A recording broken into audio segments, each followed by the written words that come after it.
બગસરા નગરપાલિકા હસ્તક નગરપાલિકામાં રહેતા ગરીબ પરિવાર કે બીજા તમામ જ્ઞાતિના કોઈપણ વ્યક્તિએ જે પીએમ આવાસ યોજનાનું જે ફોર્મ ભરેલું હતું અને ઘરનું ઘર મેળવવા માટેનું જેને ફોર્મ ભરેલું હતું એના 173 આવાસ યોજનાના હેઠળ આજે પીએમ આવાસ યોજનામાં આજે 173 મકાન મંજૂર થઈ ગયા છે.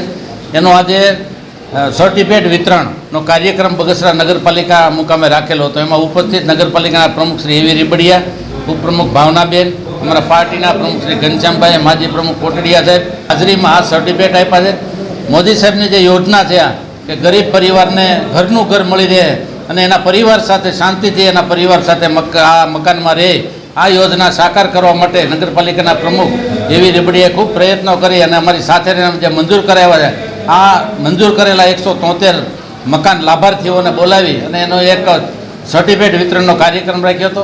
અને આ લોકો આ યોજનાથી ખૂબ ખુશ છે. આજે છઠ્ઠી વખત જે આ યોજના મંજૂર થઈ છે એમાં લગભગ 700 ની આજુબાજુ બગસરા નગરપાલિકા હસ્તકના મકાનો થયા છે અને બગસરાના લોકોને ખૂબ આનો લાભ મળ્યો છે. અને બગસરાના લોકો કદી પણ ક્યારેય ભૂલી શકે તેમ નથી એવી આ યોજના પીએમ મોદી સાહેબે જાહેર કરી છે. એનો વધારેમાં વધારે લાભ મળે અને વધારે મોદી સાહેબને આશીર્વાદ આપવા માટે દરેક લાભાર્થીઓ અહીંયા હાજર રહ્યા હતા.